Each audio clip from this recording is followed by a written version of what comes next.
Today I'm going to be reading Chapter 36 of Ground Zero by Alan Gratz. This chapter is titled 9/11.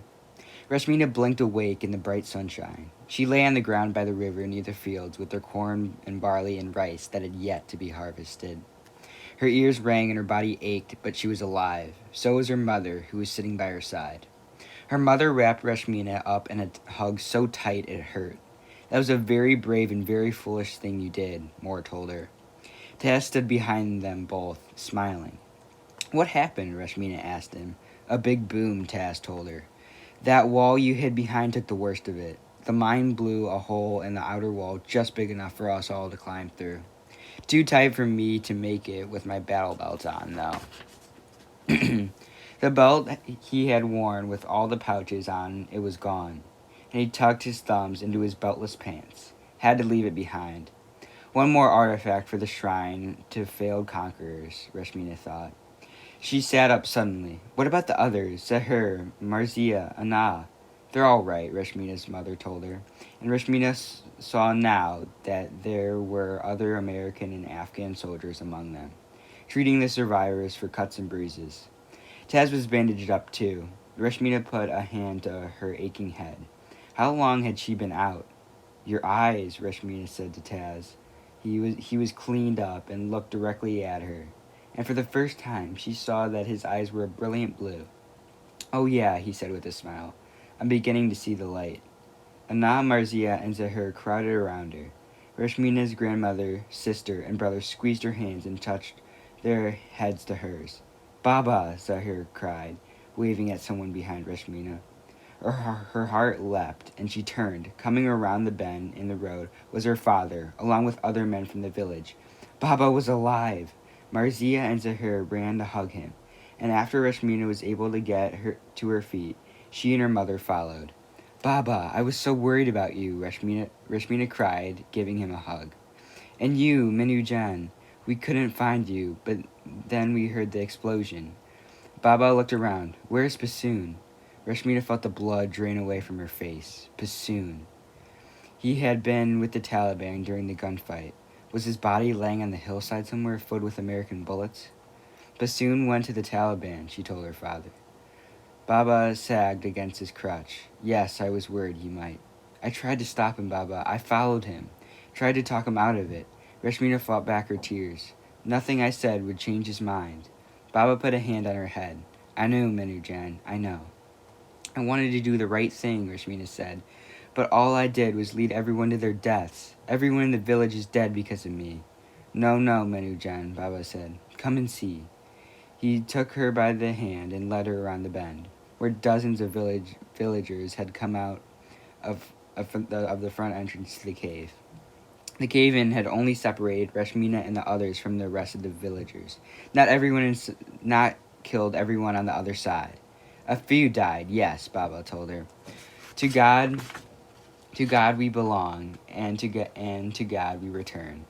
But many more survived, and thanks to you. Rashmina buried her face in her father's tunic to hide her tears. We are safe now, Baba said. The Americans are clearing the village of the rest of the Taliban. Rashmina turned around. Taz had been standing off to the side, and now 3 more American soldiers came to join him. One of them playfully swatted the little brown stuffed animal strapped to Taz's vest. The white strip on the soldier's vest said his name was Carter. He wore his body armor over a jacket with sleeves cut off, and Rashmina saw the word infidel tattooed on one of his muscular arms. Infidel was what the Mujahideen called anyone who didn't follow Islam. Carter shook his head. What a mess, huh, Taz? I know, said Taz. And today of all days. Oh, Carter said. Right, geez. Rashmina remembered Taz saying the exact thing when she'd first brought him home. What do you mean, she asked him, today of all days? Today's 9/11, Taz said, like that meant something. I don't understand, Rashmina told him. 9/11, Taz said. 9 for the month, 11 for the day. September 11th. Today's the anniversary of the attack on the World Trade Center. Rashmina shook her head. I don't know what that is. Are you serious? Taz asked. The Twin Towers? The airplanes? Rashmina still had no idea what he was talking about. Taz frowned, and he and Carter shared a confused look. How could you not know about 9/11? Carter asked Rashmina. He was almost angry about it. 9/11, it's the whole reason I'm here, Taz told Reshmina. The whole reason any of us are here. He ripped open another Velcro pouch on his vest and pulled out two pieces of paper. One was thin, glossy page from a magazine. It showed a photograph of two gray rectangular buildings, each twice as tall as the other buildings around them. Black smoke poured from both, blowing sideways in the wind. Behind the buildings was a bright blue cloudless sky like today. Taz showed her the picture like it should mean something to her, but it didn't. She'd never seen these buildings in her entire life. She's a kid, said Carter. She just hasn't learned about it in school yet, he told Taz. But when Taz showed the picture to Moore and Baba, they'd never heard of 9/11 either. Neither had Anna nor an elderly couple who'd been with them in the cave. Baba called the other villagers over, but none of them knew what 9/11 was or why the Americans were so angry about it. That's the World Trade Center in New York City, Taz told them, tapping the photo. He was scowling now. He looked a little like Bassoon when he was angry. Reshmina thought. Terrorists flew two planes into the Twin Towers, into each building. 3,000 people died in the attacks. My dad died in the attacks. Your father? Reshmina said. Taz showed Reshmina the other photo he carried. This one of a man and a boy in nice clothes. A father and a son. The father had a broad chest, brown skin, and a nice smile, just like Taz. The little boy in the picture had high cheekbones, brown hair, and blue eyes, also like Taz. I was there that day, Taz said, in the North Tower. I made it out, but my dad didn't. Beside him, Carter looked at Taz with some kind of reverence, almost awe. Taz traced his fingers over the main photo. That's him, my dad, Leo Chavez. He worked in a restaurant all the way at the top of the North Tower. Chavez? Reshmina repeated. Your name is Lowry. Taz nodded. That's my adopted name. I took it in honor of a guy who helped me get out of the towers. He adopted me a year later. Richard Lowry. My name's Brandon Lowry now. We just call him Taz, said Carter. Reshmina looked again at the photos. If someone had done this to her village, to her Baba, she would feel the same anger, the same sadness. She explained the pictures to her family and the other villagers in Pashto, and they nodded with understanding. So it is Badal, then. That is why they are here, Anna said. Reshmina sighed. The Americans didn't follow Pashtun but apparently revenge was something they knew and practiced as well.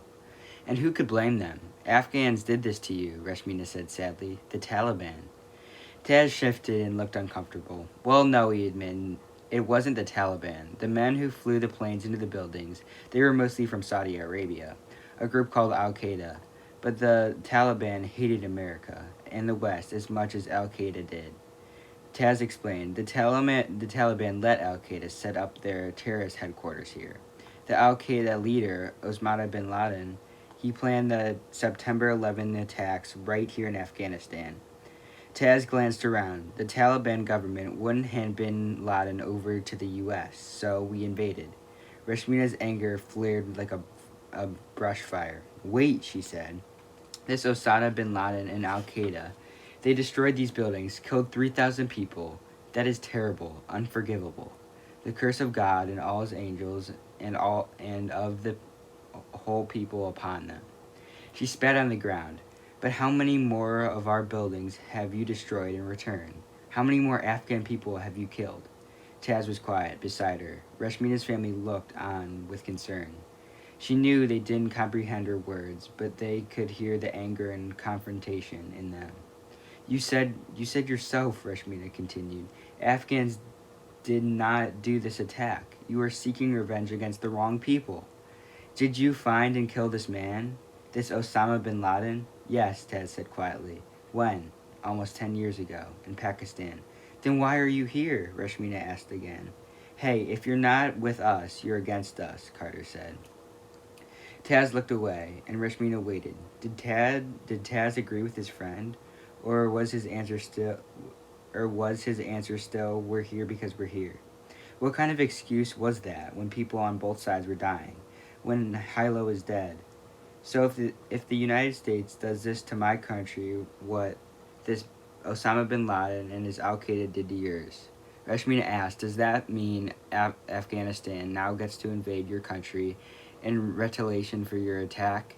Carter laughed. What? No, of course not. Rashmina said bitterly.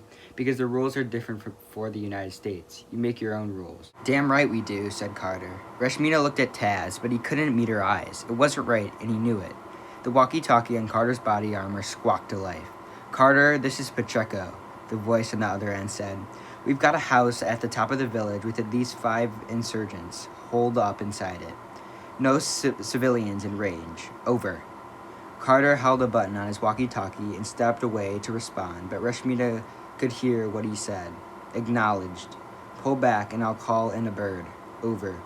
Carter waited a moment, then spoke in his walkie-talkie. Again. Base, this is Carter. We need to strike on a building with at least 5 insurgents in it. Pacheco will call in coordinates. Over. In moments, Rashmina heard the familiar thrum of an incoming Apache. Whom, whom, whom, whom. The helicopter thundered up along the river and hovered right over their heads. Everyone ducked and backed away from the downdraft, and a second later came the hiss and whoosh of a single missile streaking out from under the metal grasshopper's wings.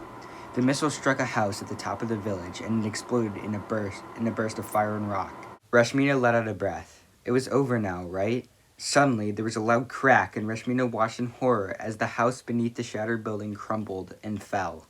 The house underneath that collapsed under the weight of the first 2, and the demolished buildings took out the next house, and the next, and the next, until the whole village became one great avalanche, falling down on itself.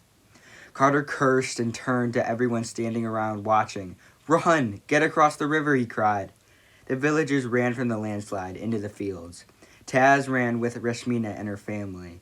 When they were safe, they all turned and watched as the village slid down into nothing, swallowed by a great brown cloud of dust that came roaring at them like a lion. The helicopter hovered a moment more, then lifted away. Its blades churned the smoke and dust as it left. And through a brief gap in the cloud, Rashmina saw the empty hillside where a village had once been. Everything she had ever known was gone. Dadgum, Carter said. Bombed him back to the Stone Age.